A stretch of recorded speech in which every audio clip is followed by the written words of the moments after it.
In the winter of 1943, the North Atlantic was one of the most dangerous places on Earth.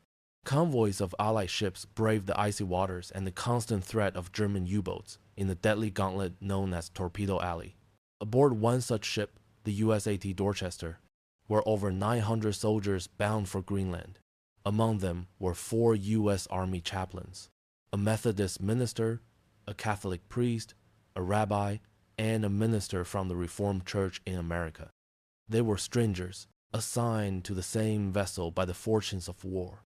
They could not have known their journey would unite them forever in one of history's greatest acts of faith and self-sacrifice. The story is told through the final letter of one of the chaplains, the Methodist minister, George L. Fox, to his wife, Isadora. The 29th of January, 1943, aboard the USAT Dorchester. My dearest Isadora, we have been at sea for a week now, and the cold of the North Atlantic is a constant companion. The ship is a crowded, noisy, floating city of steel. It is filled with boys, so many boys. They have the faces of farmers, mechanics, and students, all dressed in the same olive drab uniform. I look at them, and I see our own son, Wyatt. They are trying so hard to be brave, but at night, in the quiet of the mess hall, you can see the fear in their eyes. My job is to bring them a little piece of home, a little bit of God's peace in this great, terrible ocean. But I must tell you, my dear, of the great joy I have found on this voyage.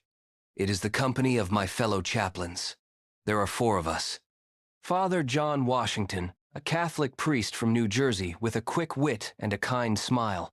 Rabbi Alexander Good, a brilliant, thoughtful man from New York who can quote Shakespeare as easily as the Torah. And Reverend Clark Poling, a fellow Protestant whose father is a famous preacher.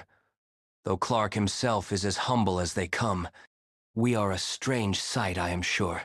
The Methodist, the priest, the rabbi, and the Reformed minister. We spend our evenings in the officers' lounge, drinking coffee and talking. We do not debate doctrine. We talk of our families, of our homes, of the boys on this ship. We have discovered that we are all engaged in the same work, just singing in a different key. Alex the rabbi has been teaching me a few words of Yiddish. John the priest tells the most wonderful stories. We are a brotherhood, Isadora, a brotherhood of faith, brought together by this war. It has given me a profound sense of hope for the world after this is all over. Last night, we held an informal service in the hold. The seas were rough, men were sick and scared. We did not stand on ceremony. Father Washington offered a Catholic prayer. Rabbi Good spoke of the courage of our ancestors. I read a passage from the Psalms. We did not try to convert anyone. We just tried to remind them that in the eyes of God, they are not just soldiers, but sons, and that they are not alone on this dark water. For a few minutes, the groaning of the ship was replaced by a quiet sense of peace. My work here feels important. It is not the work of a soldier who takes a hill, but the work of a shepherd who tends his flock, even as the wolves circle. I have never been more certain that this is where I am meant to be. These boys need us. And we, the 4 of us, we need each other. Our friendship is a testament to the very thing we are fighting for, a world where men of different beliefs can live and work together in harmony. Do not worry for me. I feel a great calm in my soul. The ship is strong, the men are brave, and God is with us. Give my love to the children. Tell them their father is on a great adventure, and that I will be home soon. I hold you in my heart, always. Your loving husband, George. 4 days after that letter was written, in the early morning darkness of the 3rd of February, 1943, a torpedo from a German U-boat slammed into the side of the USAT Dorchester. The ship began to sink rapidly into the freezing water. In the chaos and panic, life jackets were frantically distributed, but there were not enough.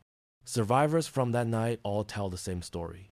They witnessed the 4 chaplains, Good, Pauling, Fox, and Washington, giving their own life jackets to terrified young soldiers. When they had no more to give, They linked arms on the tilting deck of the sinking ship.